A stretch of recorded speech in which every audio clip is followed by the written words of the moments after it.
It is my pleasure to herewith give a short overview on the current state of the Nano Safety Cluster Working Group A on education, training and communication. This is Martin Himli from the University of Salzburg, and you see here also my co-chair Stella Stojkeva from Jordas Group.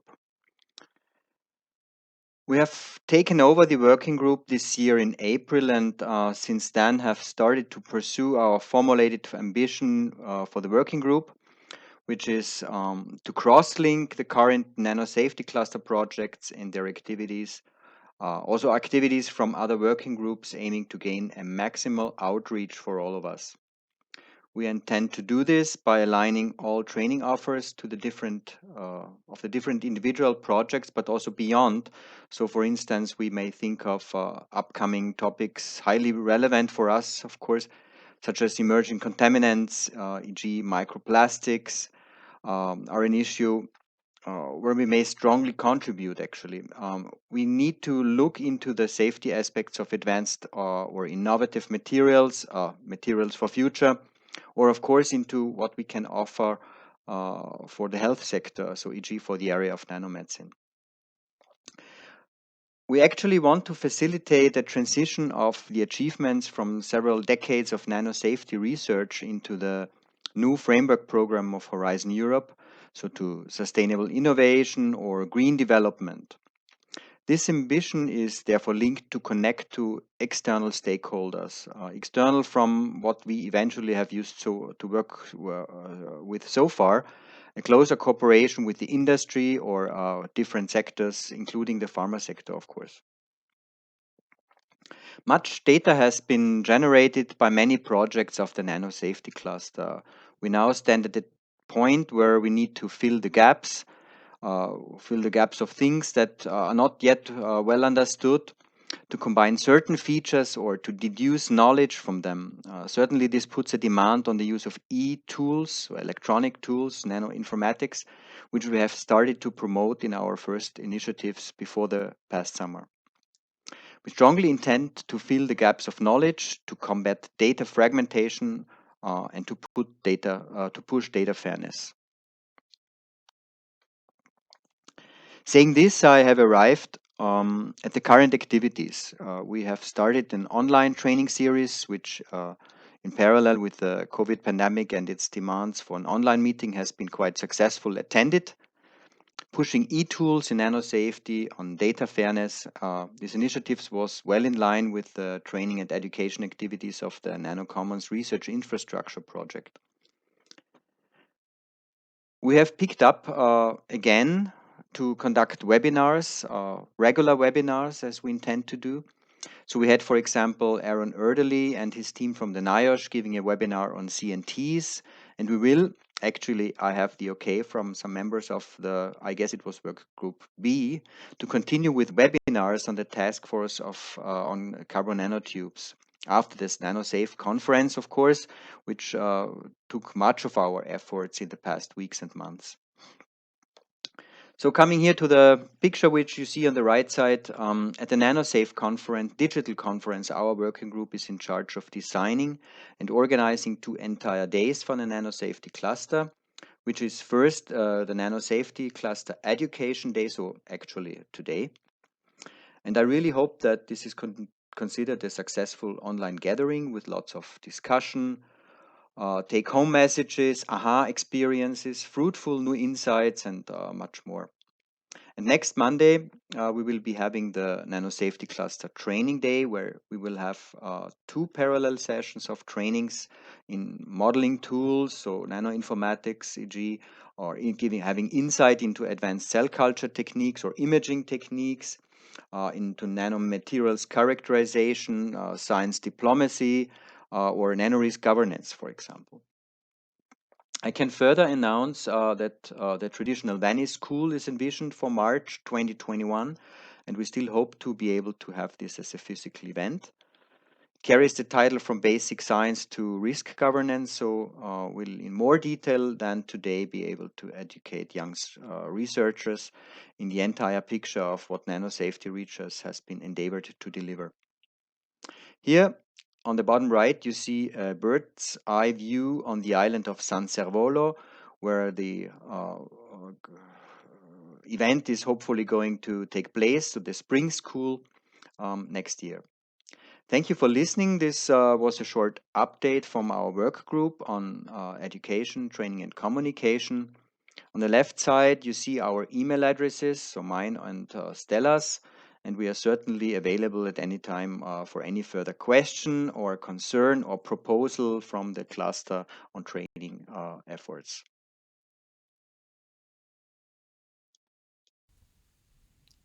For Working Group B, Materials and Standards, we have a new team, George as a co-chair and myself, Miguel, as a chair. What we want to do is basically to put an emphasis on the key metrics to assess nanomaterials' harmful impact. So we want to foster interaction between working groups on our key pillars, materials, fabrication, and characterization, with an emphasis on the data to make sure they are fair. And what we want to do is not only to keep it focused within Europe, but also outreach outside Europe, for instance, through the EU-US communities of research. Within this perspective, what we will do is to promote the discussion among the different working groups to help better identify the standard materials for toxicological testing, to foster the participation and to propose the development of interlaboratory comparisons, and to interact with running projects and identify the upcoming projects. With the idea of identifying materials, of identifying characterization techniques, and also in a broader scope to interact with the European Materials Characterization Council. This short presentation will give you an introduction in the current activities and plans in Working Group C on exposure and hazard assessment.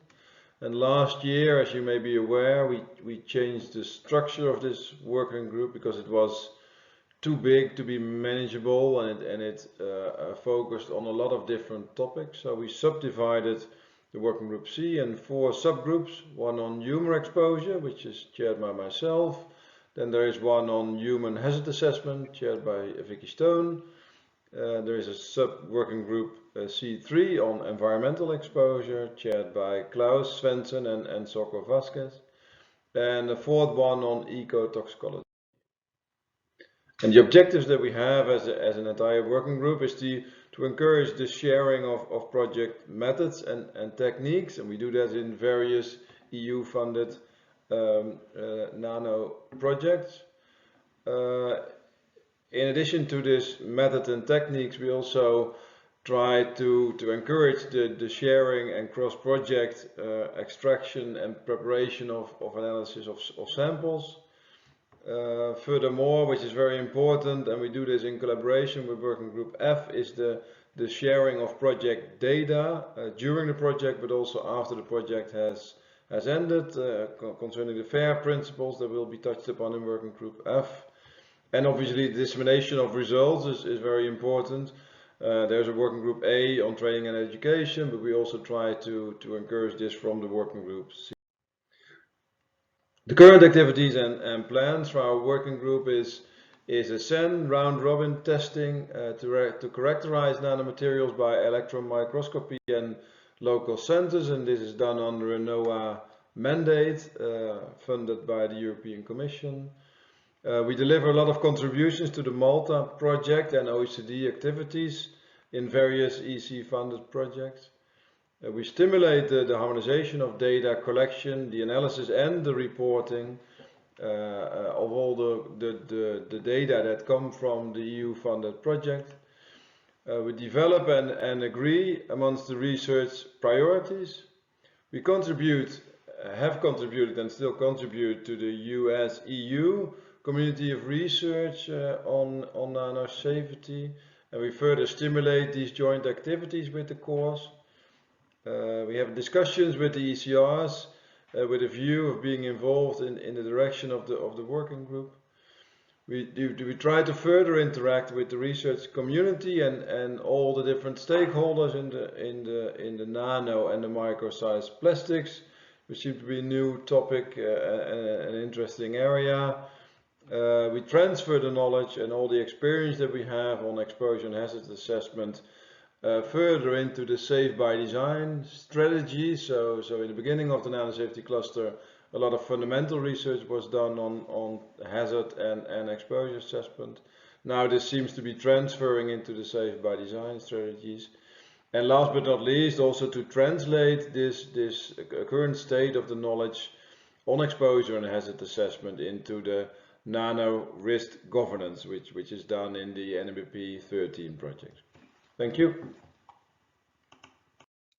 For what concern Working Group D, models and tools for risk assessment, we have currently some activities ongoing and some which are planned for the next months. At the moment, for the ongoing activities, we are working on 3 different papers, which will be common position paper on the different aspects of risk assessment. The first paper we are working on is about the importance of the correct dose metrics in nano-risk assessment. Then we have another one which will deal on how did past and how will future nanoinformatics exposure contribute to the European US nanoinformatics roadmap. And the last one is how to use omics and in particular proteomics data in nano-risk assessment, looking at the regulatory framework.